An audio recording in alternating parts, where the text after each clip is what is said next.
부군이 기울어진 유다에서 횃불처럼 자신을 불태웠던 요시야, 그가 들려주는 삶의 이야기는 믿음으로 사는 것은 어떻게 살아야 될지를 묻는 우리에게 귀한 답이 될 줄로 믿습니다. 오늘 말씀을 통해 요시야처럼 믿음으로 승리하는 귀한 종들이 되기를 축복합니다. 본인의 죄뿐만 아니라 나라 민족의 죄를 끌어안고 기도했던 요시야가 이제 그 말씀을 근거로 이제 개혁을 해나가는 게 오늘 우리의 본문입니다. 우리가 인생을 살다 보면 어떤 문제를 해결할 때 먼저 할 것과 나중에 할 것, 중요한 것과 그것보다는 덜 중요한 것을 구별하는 것이 대단히 중요합니다. 전 믿음을 축복합니다. 여러분이 복잡한 문제가 있을 때 영적인 것부터 해결하면 나머지는 하나님이 해결하실 줄로 믿습니다.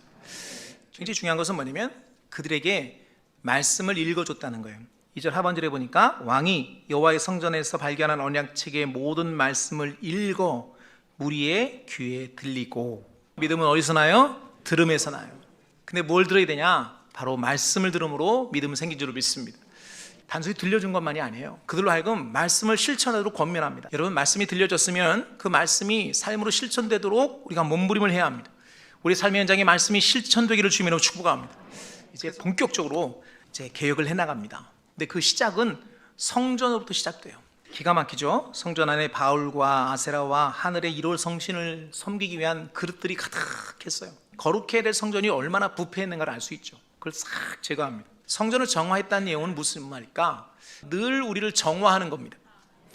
지금 성전 안에 온갖 더러운 것이 많았다고 그러잖아요. 근데 사실 영의 눈으로 들여다보면 우리 안에도 그런 더러운 것들이 많아요. 우리 안에 모든 더러운 것들을 늘 제거해야 돼요. 개혁의 하이라이트는 그 다음에 그들로 하여금 하나님께 예배하게 하는 거예요. 우리 안에 믿음의 진보로 나아갈 때 우리 안에 더러움을 제거하고 악한 것들을 몰아내는 일 대단히 중요하지만 거기서 끝나면 안 돼요. 그걸 무엇을 위한 것이냐? 하나님께 예배하기 위함이에요. 6월절까지 나아가야 돼요. 하나님 임재까지 나아가야 돼요. 반드시 우리는 하나님께 예배함으로 나아가야 돼요. 결국은 예배가 승리인 거예요. 예배를 통해 하나님 임재를 경험하는 거예요. 그게 온전한 승리인 줄로 믿습니다. 오늘 이 요시야를 향한 주님의 평가를 통해 오늘 우리를 돌아보는데요, 하나님 아버지의 온전하신 같이 너희도 온전하라. 하나님이 우리를 향한 기대치가 어느 정도 알겠죠. 요거는 바울을 통해서 이렇게 또 표현하기도 해요. 그리스도의 장사한 분량이 충만한 데까지 이르리니. 그러니까 하나님이 기대하신 온전함의 수준은 그리스도의 장사한 분량이에요. 근데 이거를 놀라운 것은 이걸 우리가 이루는 게 아니에요. 우리를 온전케 하신 분은 주님이세요.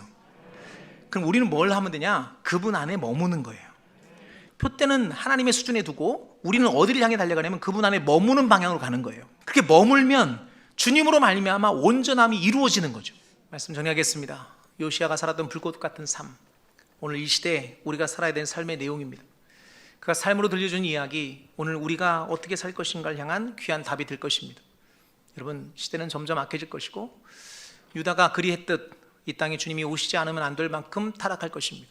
그때 우리는 요시야처럼 살아야 합니다. 아무리 세상이 악해도 우리는 말씀대로 살아야 합니다. 그래서 주님이 기뻐하시는, 전에도 없었고 후에도 없었다고 말씀하시는 온전함으로 나아가는 믿음의 교환전 되기를 주님의 이름으로 축복합니다. 기도하겠습니다.